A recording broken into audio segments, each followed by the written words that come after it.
Reverendíssimo Padre Nilci, presidente desta celebração eucarística, amado povo de Deus, presente nesta igreja matriz, internautas que nos acompanham pelas redes sociais. Hoje, neste domingo, marcando o encerramento do mês das vocações, a liturgia vem nos falar do poder das chaves. Na leitura da profecia de Isaías, nós podemos imaginar aqui como que uma prefiguração daquilo que Jesus faz no Evangelho. O profeta Isaías diz, da boca de Deus, que ele assim foi chamado, e a ele seria entregue essa chave para ele, o que ele fechasse, ninguém pudesse abrir. E o que ele abrisse, ninguém pudesse fechar. E aí, se a gente vai lá no Evangelho, Jesus está dizendo o quê?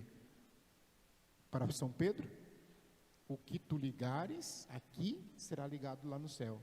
O que você desligar aqui, lá será desligado também. E é muito interessante para nós olhar para esse conceito de autoridade, tanto da época de Isaías, quanto depois da época de Jesus Cristo, como do nosso tempo de hoje. Quando nós falamos de autoridade, vem logo à nossa cabeça aquela ideia de pessoas poderosas, mas sempre pensando no âmbito terreno e não nas coisas do céu, nas coisas eternas. E é por isso que a segunda leitura vai nos ajudar a refletir sobre isso, quando ao escrever aos Romanos, o apóstolo Paulo vai dizer e fazer o convite para que possamos contemplar a riqueza, a sabedoria, olha que bonito, riqueza, a sabedoria e a ciência de Deus.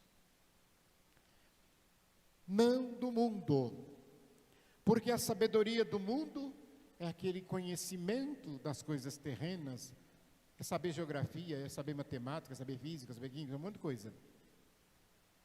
A riqueza do mundo é ter dinheiro, ter carro, ter casa, é bens materiais. E a ciência também do mundo é a ciência que às vezes vai buscar atender interesses econômicos. Fazer as coisas para dar lucro, para ganhar dinheiro. Então, se a ciência descobre a medicação, descobre uma cura, é tudo para vender, tudo para ganhar dinheiro. Não se pensa no bem do próximo. E quando Paulo fala para olharmos para, e ele diz, riqueza, sabedoria e ciência de Deus. A riqueza de Deus não são os bens materiais. A riqueza de Deus são os dons que Ele concede a cada um de nós, para que nós possamos aqui nesta terra, onde quer que nós estejamos, pelo menos ao nosso redor, fazermos o reino de Deus acontecer. Você jamais, eu jamais vamos conseguir mudar o mundo inteiro. Nós não vamos conseguir. Mas nós podemos mudar o mundo ao nosso redor. Isso nós temos poder. Com esta riqueza que Deus concede a cada um de nós. E que às vezes a gente não acredita que seja possível. Porque Ele mesmo vai dizer que somos vasos de barro. A sabedoria de Deus também, refletimos há pouco tempo, é aquela sabedoria do rei Salomão. Uma sabedoria para bem fazer as escolhas corretas, uma sabedoria de governo, uma sabedoria dos relacionamentos. E a ciência de Deus é a ciência que se coloca a serviço da humanidade, para fazer o bem. É a ciência que se coloca para a salvação de almas, para a salvação das vidas. É isso que o apóstolo quer nos dizer. E às vezes, para o mundo isso é desconcertante. O mundo às vezes não entende isso. Como é que eu, tendo um remédio que possa salvar a vida da pessoa, eu deixo aquela pessoa morrer porque ela não tem dinheiro para comprar esse remédio?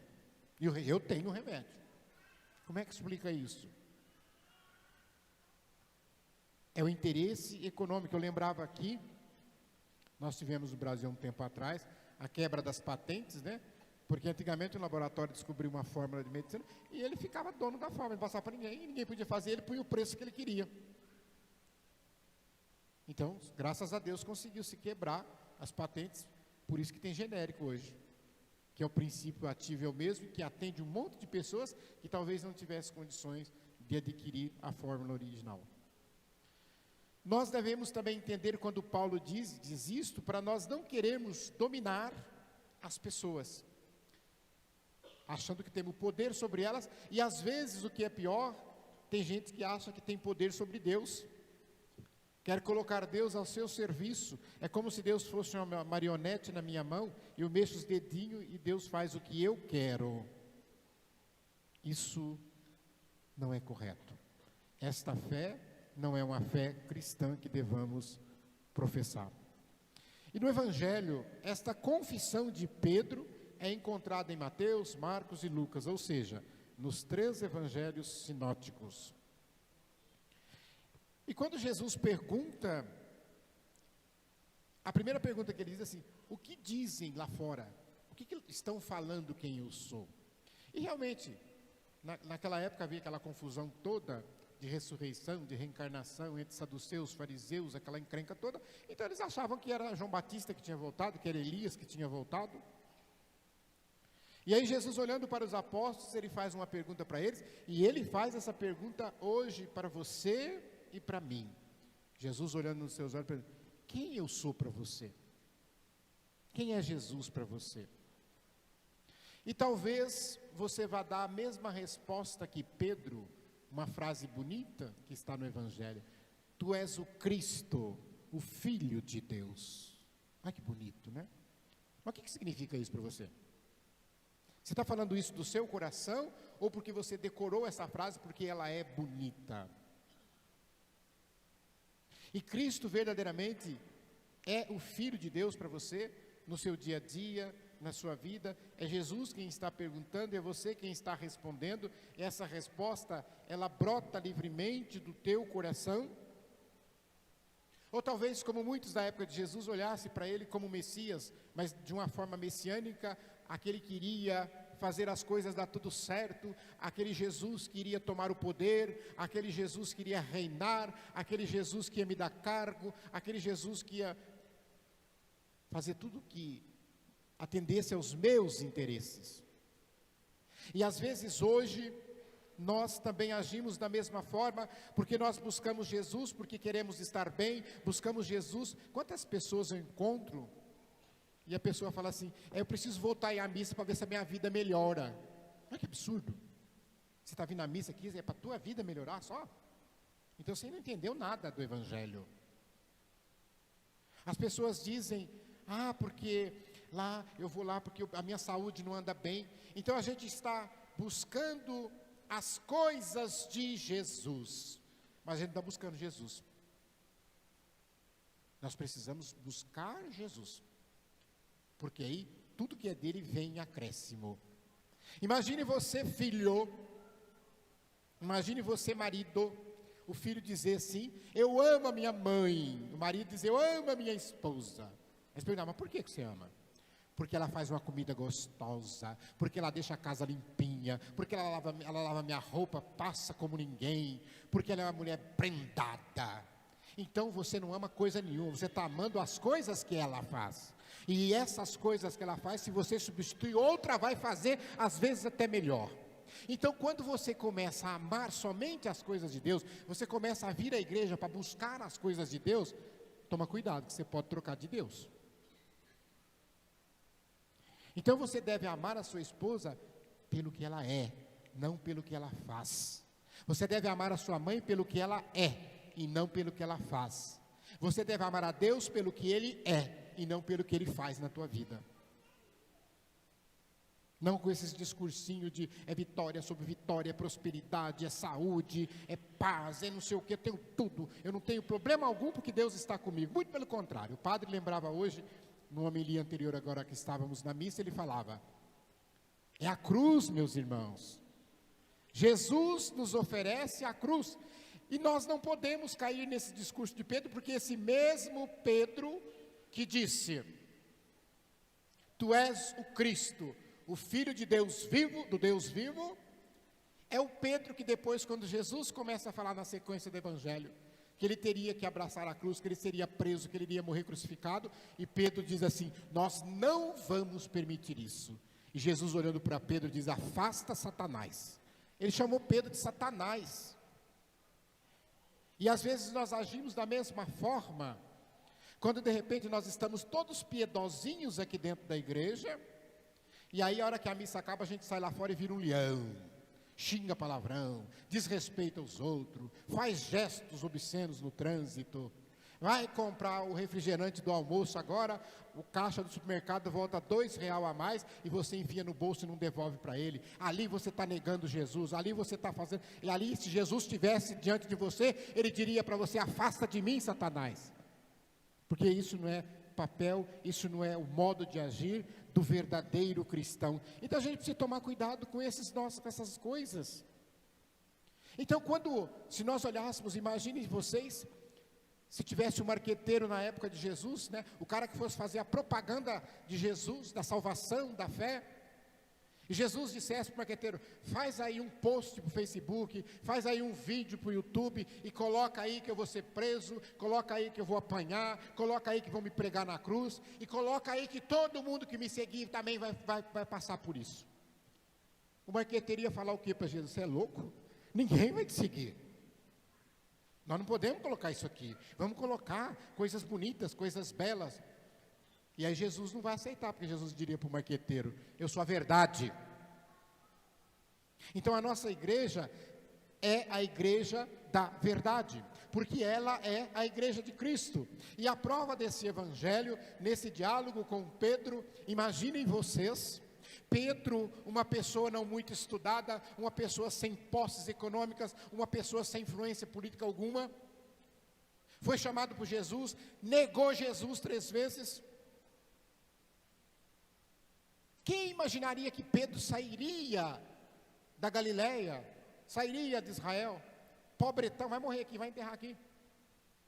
Qualquer um que olhasse para a história, diríamos assim: onde vocês acham que deve ser a sede da igreja que Jesus Cristo fundou? Todo mundo diria: é em Jerusalém, porque foi lá que ele morreu. Mas os desígnios de Deus são outros. E quando Jesus falava ali com Pedro: tu és pedra, e sobre essa pedra edificarei a minha igreja, Jesus já sabia, porque ele é Deus. Porque Jesus vai dizer para Pedro: agora você é novo, você vai para onde você quer, você é dono da sua vida, mas quando você ficar velho vão te cingir, vão te levar você para onde você não quer, e Pedro vai parar em Roma. Quando se imaginava que a sede da igreja de Jesus Cristo seria em Roma, qualquer pessoa diria: você é louco, lá está o inimigo maior, que é o imperador, está matando todos nós, vocês vão querer botar a sede da igreja lá? E é isto que acontece. Pedro derrama sangue por Jesus, pela fé. Pedro é sepultado em Roma, e a sede da igreja de Cristo está em Roma, quer queira, quer não, porque até por volta do século IV não existia outra igreja de Cristo, só tínhamos a igreja católica, apostólica, romana. E ali, naquele túmulo de Pedro, ao construir a Basílica de São Pedro, o altar que representa Cristo, o altar que é ponto principal na igreja, está justamente em cima do túmulo de Pedro. Se você for na Basílica de São Pedro, você desce uma escada assim, lá embaixo do altar, lá estão os restos mortais, lá está o túmulo de São Pedro. Que bonito. Pedro, o que tu ligares na terra, eu ligarei no céu. E esta igreja que vai levar nesses desafios, porque para qualquer pessoa as coisas de Deus não são tão fáceis da gente entender. Porque, como eu disse, qualquer um achou que a sede seria em Jerusalém. E se fosse para dizer: vamos escolher um dos 12 apóstolos para ser o Papa, eu tenho certeza que muita gente aqui escolheu João, porque lá está dizendo que João era o discípulo amado, que encostava a cabeça no coração de Jesus, etc. Tal. Não, vou escolher um cara que negou Jesus. Pois foi justamente isso que Jesus fez. Então, quando você se deparar com os seus pecados, lembre-se disso. Ele é a misericórdia, Ele perdoa, Ele abraça e Ele continua a te chamar. E eu encerro esta reflexão, lembrando, porque aqui, tanto a profecia de Isaías, o Evangelho vai levar a falar desse negócio de poder. Eu lembro aqui que a gente deve entender o poder de Deus. Não é o poder do mundo, porque o poder do mundo é dinheiro, o poder do mundo é político, o poder do mundo é posses, o poder do mundo é autoridade do mundo. Mas o poder de Deus não, o poder de Deus é amor. E é o poder de Deus que é capaz de mudar o coração das pessoas. É o poder de Deus que é capaz de levar as pessoas a perdoar, levar as pessoas a amar. E é esse poder de Deus que nós devemos buscar. Um poder que transforma os corações. Um poder capaz de segurar os nossos ímpetos. Eu cito um exemplo. Imaginem vocês, não vai acontecer com nenhum de vocês, mas imagine se ao sair desta igreja, um desavisado passasse com o carro na sua frente, no sinal vermelho, desrespeitando, e batesse no seu carro. Pelo ímpeto humano, você com certeza já desceria do carro falando 10 mil palavrões e já partiria para cima da pessoa, talvez para agredi-la. Mas se você tiver o poder do amor de Deus, você vai ser seguro, você vai se segurar, você não vai ofender o outro, você não vai falar palavrão. Você vai ficar nervoso, vai ficar com raiva, mas você não vai ofender, você não vai perder a sua razão e você vai dar o testemunho do que é o poder do amor de Jesus. Louvado seja nosso Senhor Jesus Cristo. Para sempre seja louvado.